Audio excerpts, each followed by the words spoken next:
What's happening, everyone? James Lynch here. We have another big fight added to UFC 329, and it's going to be Robert Whittaker's light heavyweight debut against Nikita Krylov. This according to Vestnik MMA. They're a Russian outlet. They're very legit when it comes to news, so I tend to think this is going to happen. And I've also heard from a completely separate source that this fight has been in the works, so hopefully it does end up happening. Not 100% official, but we'll just assume it is, because again, I like talking about things from legit news sources. This fight makes a lot of sense. I think it checks a lot of boxes here. Robert Whittaker, of course, trying to switch weight classes, is switching weight classes, I should say, to have better fortune. Obviously, things have not gone his way the last couple fights, back-to-back losses. The Ritter fight was very close, if you go back and look at that one, but obviously got finished in the first round by Chimaev. But overall, it's been 3 losses in his last 5 fights. Sorry, my math's not good. That's why I'm doing this for a living. So yeah, I think for Whittaker, it's just about not having to worry about cutting weight. You know, trying his fortune in a new weight class. Of course, Chimaev is still champion. We'll see if that changes at all next Saturday. I don't think it will, but again, when you lose in the first round to the current champ, probably not a good look. And again, 35 years old here for Whittaker, going to be 36. We'll see how he does. Israel Adesanya, I remember at UFC Seattle during the media week, talked about how great Whittaker's looking at 205. So we'll see if this is a new unleashed fighter, the 205-pound version of Robert Whittaker in this one.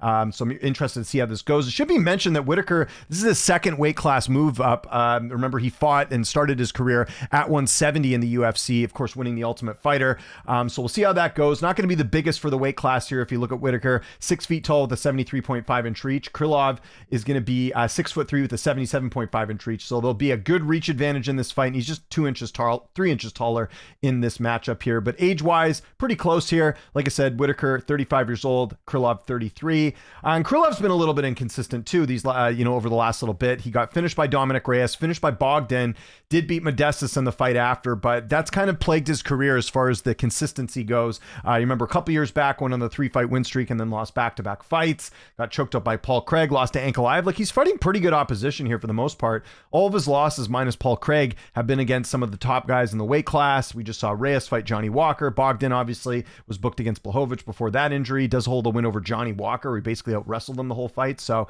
I think for Whittaker's debut, this makes a lot of sense. I did not want to see him like jump straight in the deep end with some of these like really, really good guys in the weight class. Of course, I did a whole video on 205 and how it's a bit of a mess.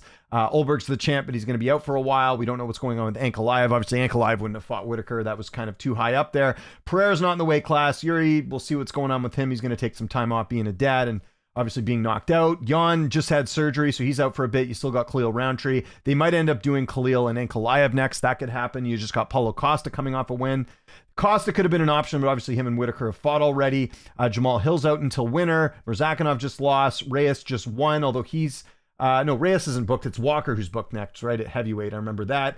You got Bogdan. I suppose you could have done Bogdan as well, but again, coming in at number 13, we got a guy who's coming off back-to-back losses in Whittaker. Totally fine with this fight, and I think it's going to be interesting in this one. As far as a pick in this one, we'll have to see, because again, Whittaker's been pretty tough to finish. Like, DDP finished him.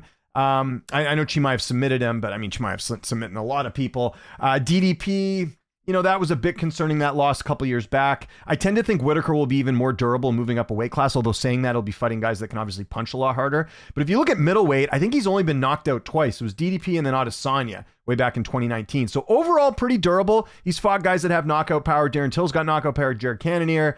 Gaslam's even got a bit of power there. Costa certainly has some power. Ikram's got power. So I tend to think if Krylov's not going to be able to go out there and get the knockout, which is, he wins either by knockout or submission, does he potentially submit Whittaker? Maybe. I kind of think this fight's going to go the distance, personally. Just my early thoughts. Again, I'm just seeing this now, reacting to it. I think Whittaker could potentially pull this off. The only issue is, how's he going to deal with the height and reach of Krylov? Can he get on the inside? Can he land some of those good shots here? It'll be interesting. Because again, I think we're dealing with a fighter in Krylov who just is very inconsistent. I think with Whittaker's inconsistency, you can make some arguments, but again, you look at his last couple losses minus to Ritter, it's been against some of the best in the weight class. Adesanya, DDP, and Chimaev, beat Ikram in a very risky fight. Remember, that was last minute, so it should be interesting there. But I'm kind of leaning a little bit towards Whittaker, but I'll have to do a deep dive on this one. Not completely sure how this one will go, but I mean, let's have a look at this card. Again, I did a video on this earlier. If you haven't seen it, they've added Paddy Pimblett and Benoit Saint-Denis to this card. So you add this fight, then you add Connor potentially in Holloway, and you got Sandhagen and Batista. we're looking a little bit better. I'd still like maybe one more fight on here, but if you've got a main card, let's just go down here. If you got a main card of Connor and Holloway, you've got St. Denis and Patty, you've got Whittaker and Krylov, and you got Sandhagen Batista. That's a pretty solid lineup for a card, especially coming off the White House. And like I mentioned, I had a lot of concerns about how the White House event was, going to impact other cards. But so far, so good. They're obviously going to, add some more fights to this card as well. But off to a good start, I'd say. If you're adding Whittaker on there, again, we got a former champion, a fan favorite. It's intriguing seeing him move up a weight class to see how he'll do. Again, we got the vote of confidence from Adesanya, his former opponent, back on the UFC Seattle Media Day. I'm sure you can find it somewhere, just glowing about Whittaker, and we'll see. Maybe it will work out well. Whittaker's getting up there in age, and sometimes it's tougher to cut the weight, so we'll see how that goes. But Krylov, again, there's times when Krylov looks really dangerous. Like again, the Ryan Spann taking him out quickly. Gustafsson dominated Johnny Walker in that fight, and then there's other fights where it's like, how do you get submitted in the first round by Paul Craig? That was kind of tough, right? Beats Ozdemir. That was a good win, I remember too. So we'll see how it goes, because Krylov's again, been a bit up and down, a little bit younger too, which will help.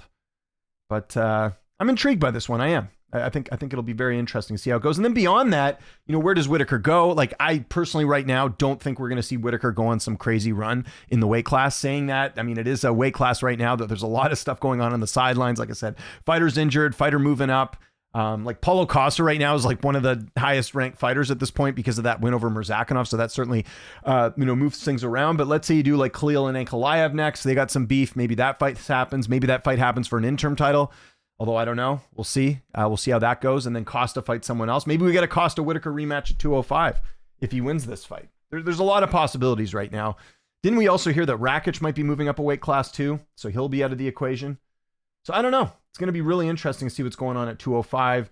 Just sort of waiting to see what happens with not Prates. Got my Carlos's mixed up. Prates is fighting this weekend. Carlos Ulberg. I'm waiting to see what happens with him with the recovery and everything else. But yeah, very interested to see how Whittaker does. I'll try and get an interview with Whittaker. I've gotten him before. Obviously, the time change is a little bit tricky sometimes, but I'll try and get something with him.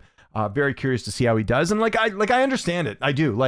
I think it's tough to go up 3 weight classes. We'll see how Pereira does in a few months, moving up 3 weight classes as well. But I wish him luck. And again, really fan-friendly fighter here in Whittaker. And I think, again, I'd rather see Whittaker against someone like Krylov than throw him into the deep end with someone like, I don't know, Khalil Roundtree, for example.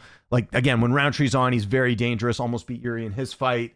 Even a guy like Yuri, I think, is too much of a step up here for Whittaker. Let's see how he does here. If he goes out here and dominates and looks good, and I'm not saying he will dominate, but if he does dominate and looks good, then we got a new player in the mix. But, if he goes out there and has a close fight or loses, then we'll see how much longer the career goes. But really like this fight for UFC 329. So let me know your thoughts in the comments. Would you have liked to have seen Whittaker fight someone else? Does this make sense? Do you even like the move for Whittaker up at 205? I think it makes sense considering how wide open right now 205 is. I think it's worth a shot for him. Don't have to cut any weight really, or much weight, I should say.